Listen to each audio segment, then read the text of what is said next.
orang yang ingin bersih, Ustaz, ada di lingkungan itu semacam simalakama, tidak dilakukan, resiko dilakukan.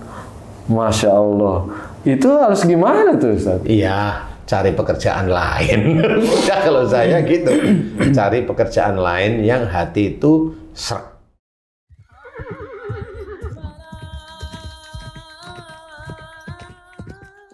Bismillahirrahmanirrahim. Assalamualaikum warahmatullahi wabarakatuh. Waalaikumsalam warahmatullahi wabarakatuh. Para pemirsa dan sahabat beriman dimanapun berada, kita jumpa lagi di Ustadz Danu Official Channel bersama saya Tung dan sahabat saya Bang Jainuddin. Pada kesempatan kali ini kita akan ngaji lagi bersama guru kita semua, Pak Ustadz Danu. Assalamualaikum Pak Ustadz. Waalaikumsalam warahmatullahi wabarakatuh. Amin ya rabbal alamin. Nah Pak Ustadz, begini Pak Ustadz, ini akhir-akhir ini kami menonton di televisi maupun di sosial media yang lain, di YouTube terutama, banyak sekali orang itu banyak sekali melakukan korupsi Pak Ustadz. Kalau kita lihat, oh mungkin dia kekurangan harta, oh ya enggak mungkin dong, yang korupsi juga banyak yang bos-bos kan Pak Ustadz. Iya loh Ji, direktur-direktur lah. Itu sebenarnya salahnya apa itu Pak Ustadz? Kan yang dikorupsi juga bukan uang nenek moyangnya itu Pak Ustadz ya, itu kan uang rakyat kadang-kadang Pak Ustadz. Kenapa bisa seperti itu Pak Ustadz? Mohon ini penjelasannya untuk memperkuat keimanan kami. Yeah. Bismillahirrahmanirrahim. Assalamualaikum warahmatullahi wabarakatuh. Waalaikumsalam warahmatullahi wabarakatuh. Amin ya rabbal alamin. Memang korupsi itu kan memang sejak zaman dahulu sudah ada ya. Dari kerajaan-kerajaan dulu zamannya Belanda itu sebenarnya sudah ada. Nah sekarang ini sama. Jadi kalau seseorang, ini kita bercerita tentang orang Islam dulu ya, karena kan ini untuk lingkungan Islam. Kalau ada orang Islam korupsi, itu memang dia taunya hanya sholat. Jadi kalau dia sudah sholat itu dia udah merasa dia masuk surga. Oh. Apalagi kalau dia bos, kalau udah ngundang penceramah, seminggu itu sekali, dia udah mikirnya saya ngundang orang yang katanya ahli surga, kan begitu. Nah, orang-orang yang punya pikiran begitu itu tidak baik sebenarnya. Nah, kemudian gimana itu bisa korupsi untuk berjalan? Sulit sekali ditumpas. Iya, betul Pak Ustadz. Karena korupsi itu kan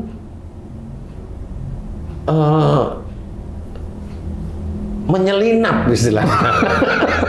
Korupsi, suap itu kan menyelinap gitu ya. Jadi kalau nggak ada orang yang kowar-kowar nggak ketahuan sebenarnya. Nah persoalannya itu kalau namanya ada korupsi di suatu pembangunan proyek negara umpamanya, itu ya biasanya ada di titik itu sudah sangat ada sekali. Cuma karena banyak yang di situ itu dapat ya, jadi ya nggak ada yang ngomong kan gitu ya. Kecuali nanti ada apa namanya kontraktor pendukungnya itu subkon namanya itu sulit sekali dibayar. Nah, mulailah dia ngomong. Atau bangunannya ambruk. Atau bangunannya ambruk bisa. Tapi kalau kontraktor besar kan hitungannya jelas sih. Ya. Jadi jarang lah ambruk ya kan. Sampai lah. Nah, itu doa. Tung itu doa. Mendoakan sesuatu yang dia dulu pernah lakukan sebenarnya. Jangan sampai ambruk lah kan gitu. Jadi ketahuan nantinya kan gitu. Kalau ambruk dibilang apes gitu. Jadi pada suatu keadaan di proyek itu dari mulai atas sampai bawah pekerjanya itu kan diajak untuk mengambil sesuatu yang bukan haknya. Kemudian yang atas juga baik juga dia mau masuk neraka nggak mau sendiri. Oh. Apa nyampe ke sana pikiran Ustaz? Nyampe lah. Saya bilang nyampe aja. Jadi dia nggak mau masuk neraka sendiri, makanya habis dia ngambil dari keuntungan di luar keuntungan proyek kan gitu nih. Nah ini dia bagi-bagi bonus ke karyawannya. Mungkin bukan nggak masuk neraka sendirian, maksudnya kalau ketangkap nggak sendirian mungkin kali ya. Hah? Ya juga begitu juga boleh ya. Karena di awal tadi kan sholat tapi melakukan juga seolah-olah agama itu nggak berperan dalam kehidupan di dunianya gitu, Ustaz. Iya, benar memang. Dan juga dia punya pikiran kalau dia ngasih bonus ke anak buahnya biar dia dikatakan baik kan gitu. Jadi banyak hal yang dia pikirkan jadi satu. Ya, gimana? Untuk keuntungannya ya. Untuk keuntungannya sebenarnya. Ya, jadi seperti itu. Tapi yang lain ada suap. Akhir-akhir ini malah institusi pengadilan malah minta suap, minta disuap. Padahal dia dibilang wakil Tuhan itu Pak Ustadz di dunia ini. Bener gitu gimana itu Pak Ustadz? Ya kalau yang benar yang lurus ya wakil Tuhan lah. Dia merasa bahwa dirinya itulah yang bisa menjadikan hukum itu dipermainkan. Yang merasa dirinya Tuhan, yang satu bisa dibebaskan, yang satu bisa dihukum. Iya benar. Untuk keuntungan dia sendiri. Nah kan bukan wakil Tuhan seperti itu. Kalau Allah beneran ya nggak seperti itu. Allah itu adil, benar-benar adil. Cuma kalau di dunia itu ya tergantung manusianya sendiri. Nanti Allah itu hanya melihat, oh ini diginiin, nanti diberi ini. Oh nanti yang nakal, kalau yang ini dibiarin ketika ketahuan sampai matinya. Nanti ada yang, oh ini harus ketahuan seperti itu. Itu cara Allah memberikan takdir satu dan yang lain itu bisa berbeda. Dasarnya apa itu Pak Ustadz ya? Allah begitu Pak Ustadz ya? Dasarnya Allah begitu ya karena Allah itu ya maha kuasa aja. Maha kuasanya Allah. Maha kuasa, jadi nggak bisa kita tidak mengetahui apa yang beliau inginkan, kan nggak ngerti. Tapi kalau saya amati, oh iya ya Allah itu tergantung aja, tergantung Allah aja. Jadi kita nggak bisa memprediksi bahwa momennya kalau kamu dulu itu kerja di suatu perusahaan, keinginan kamu itu jadi GM atau bahkan direktur umpamanya. Tapi kan secara harfiah kan kamu nggak bisa.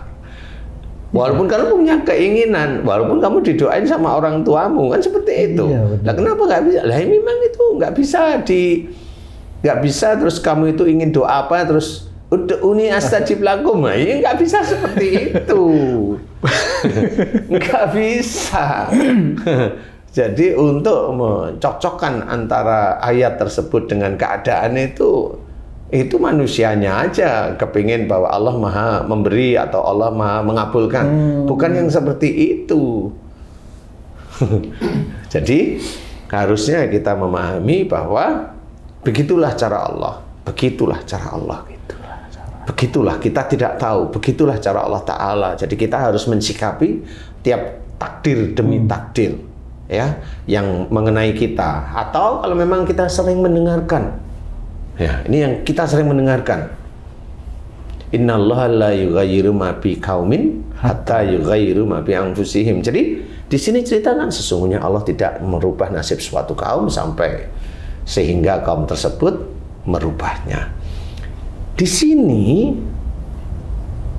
Allah itu tidak akan merubah nasib suatu kaum sampai atau sehingga kaum ini merubahnya. Dia merubah itu apa? Akidahnya dirubah, syariatnya yang belang bentong itu yang mulai diluruskan, tauhidnya ditambah, iman kepada Allah Ta'ala ditambah. Nah inilah cara merubahnya. Kalau orang-orang lain, oh tekniknya, manajemennya tipe ini, iya boleh, nggak apa-apa. Tapi itu kan hanya ikhtiar duniawi. Tapi yang akhirat inilah yang diinginkan oleh Allah Ta'ala. Kalau manajemen, semua orang-orang non-muslim itu manajemennya canggih-canggih. Dia berhasil. Apakah dia mengamalkan innallaha la yughayyiru ma bi qaumin hatta yughayyiru ma bi anfusihim? Wah, nah, kan bisa jawab sekarang. Iya, bener. Kan nggak bisa. Tapi ayat ini menjadi semangat kita untuk merubah sebenarnya.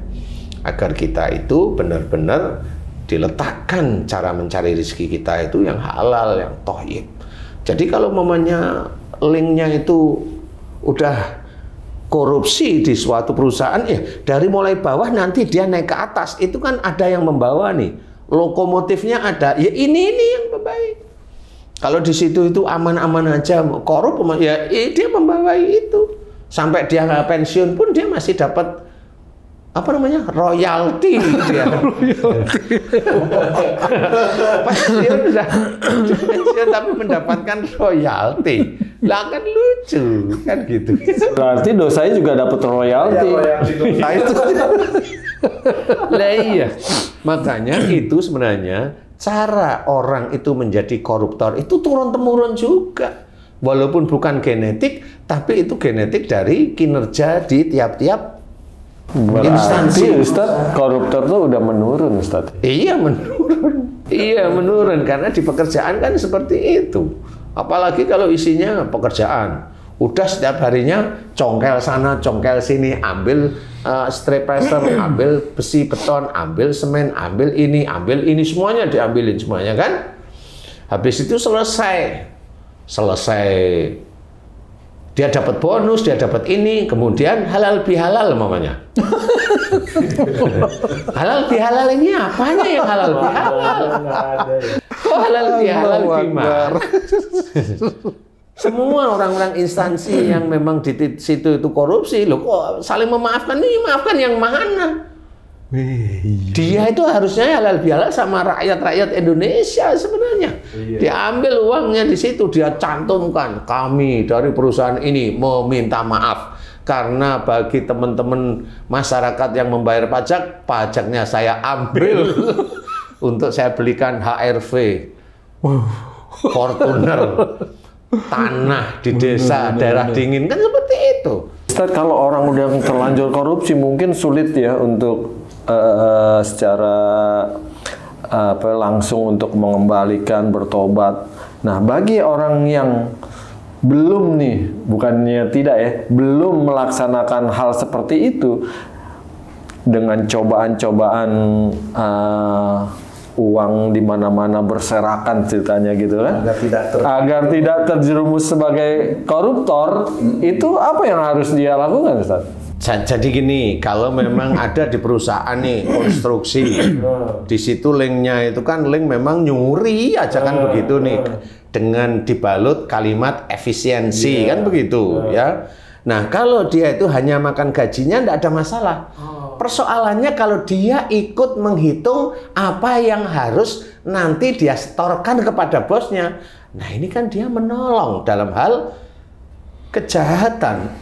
Nah, orang yang ingin bersih, Ustaz, ada di lingkungan itu semacam simalakama, tidak dilakukan, resiko dilakukan. Masya Allah, itu harus gimana tuh, Ustaz? Iya, cari pekerjaan lain. Udah kalau saya gitu, cari pekerjaan lain yang hati itu serak, beneran tidak di lingkungan yang ini itu selesai. Kalau dia kayaknya saya cocok di sini, oh berarti ya dia masih abu-abu di titik itu. Bisa jadi sebelum dia resign, dia mencari dapat bonusnya dikumpulin, nanti dibuang gitu aja ya. Benar. Jadi dia kasih di yatim piatu karena memang itu uang rakyat, kasih aja. Ini sedekah apa? Enggak, memang ada orang nitipin untuk di sini, selesai. Jangan bilang itu sedekah, ya nggak boleh. Kalau masih ada kan gitu. Ya kita nggak boleh pesimis. Oh, nggak apa-apa. Bener ini, itu bener sih. Itu bener. Cuma kalau masih ada, nah kalau nggak ada nanti ditanyain di akhirat. Karena kan orang yang dapat itu tuh kan udah dilihat tuh gajinya yang kecil-kecil gitu kan pasti dia nggak nolak. Gaji aja nggak cukup. Ya nggak juga. Yang gaji gede juga nggak nolak. Nah, itu udah kebangetan. Malah dapat paling gede. Iya. Ya. Makanya kita harus memahami, belajarlah dari keadaan. Ya, jadi kalau memang boleh mau bekerja di sini boleh, tapi lihat-lihat. Kalau kita memang ingin lurus di jalan Allah, insya Allah pasti nanti Allah akan memberikan hidayah kepada kita sehingga diberi pekerjaan-pekerjaan yang halalan thayyiban. Insya Allah lah ya. Karena kita mencoba lurus terus, pasti Allah akan memberikan jalan keluar. Tapi kalau hatinya masih abu-abu, ya dia nggak akan dapat jalan keluar. Seperti itu. Bismillah. Nah, sebelum resign dia cari cari pekerjaan-pekerjaan yang menurut dia itu pas di dalam hatinya. Ustadz, kalau seseorang ada di lingkungan yang seperti tadi Ustadz jelaskan ya, apakah itu akibat dari dosa-dosanya yang lalu, Ustadz? Ya sama, cuma orangnya kan nggak mau tahu aja. Jadi seorang itu kalau melakukan dosa, kemudian dia tidak tobat kepada Allah Ta'ala, apalagi tobatan nasuha tidak dikerjakan, ya dia akan dapat setan yang lebih besar. Dikumpulkan malah Ya, itu. jadi kalau ada orang yang dia mendekat dirinya kepada Allah dengan sungguh-sungguh, Allah itu akan memberikan hidayah pada dia. Allah akan mendekat kepada dia dengan lebih cepat dari dia. Tapi kalau orang itu berbuat dosa dan dia tidak taubat kepada Allah Ta'ala, dia yang diizinkan oleh Allah Ta'ala, setan yang lebih besar masuk. Dia nanti akan cari mangsa yang lebih besar. Itu lakukan, berhasil. Dia nggak taubat sama Allah Ta'ala, masuk setan yang lebih besar lagi. Begitulah sebenarnya. Orang marah juga sama. Orang marah itu kan pertama diam, lama-lama dia ditakuti. Akhirnya dia mikir, saya marah semuanya takut. Akhirnya dia biasaan marah. Nah, kebiasaan marah ini yang menjadikan setan itu lebih lama, lebih banyak dan lebih besar. Makanya tenangkan, jangan marah, bagimu surga. Kan seperti itu. Terus kembali ke korupsi sedikit nih Pak Ustadz. Kalau dia korupsi terus ketangkep nih dia nih di penjara. Berarti dosanya lunas, Pak Ustadz? Enggak. Enggak. Rugi lagi dong. Enggak lunas. Oh, dia tobat aja enggak, mau lunas dari mana? Lah Allah itu Maha Pengampun. Kalau orang itu tobat. Lah kalau dia tobat aja enggak. Dia itu korupsi sekian puluh tahun, hanya ya Allah jika aku korupsi ampuni aku. Amin. Selesai sekali di antara puluhan tahun dia korupsi. Lah kan itu juga nggak ngaruh sama Allah Ta'ala sendiri. Nah ini juga harus belajar bahwa dekatkanlah diri kita kepada Allah Ta'ala. Iman dikuatkan, ketakwaan dikuatkan, dikerjakan sunnah-sunnah Rasulullah. Senantiasa doa yang baik, banyak mohon ampunan, banyak bersyukur. Seperti itu. Nah, insya Allah dari situ mudah-mudahan kita digolongkan orang-orang yang memang golongan orang takwa di hadapan Allah. Seperti nanti akan dikumpulkan kita dengan orang-orang yang soleh yang ada di hadapan Allah Ta'ala. Jadi ya kita harus belajar. Mana yang soleh kita nggak tahu. Apakah yang masuk penjara itu soleh? Ya belum tentu. Kecuali namanya soleh, ya ini beda ya. Harus kita belajar. Dekatkan diri kita pada Allah Ta'ala. Mudah-mudahan kalau kita dekat kepada Allah Ta'ala, mengerjakan ibadah-ibadah pada Allah, sunnah-sunnah Rasulullah, ketakwaan pada Allah, mudah-mudahan Allah lebih memberikan kepada kita, dekat kepada kita, sehingga kita dilindungi di dunia dari sesuatu hal yang mencelakakan, dan nanti kita juga akan diberi rahmatnya nanti di akhirat. Amin. Ya insya Allah. Wallahu a'lam. Baik, alhamdulillah, terima kasih banyak Pak Ustadz penjelasannya. Sahabat beriman dimanapun berada, sampai di sini perjumpaan kita kali ini. Terima kasih atas perhatiannya. Billahi taufiq wal hidayah. Wassalamualaikum warahmatullahi wabarakatuh. Waalaikumsalam warahmatullahi wabarakatuh. Alhamdulillah.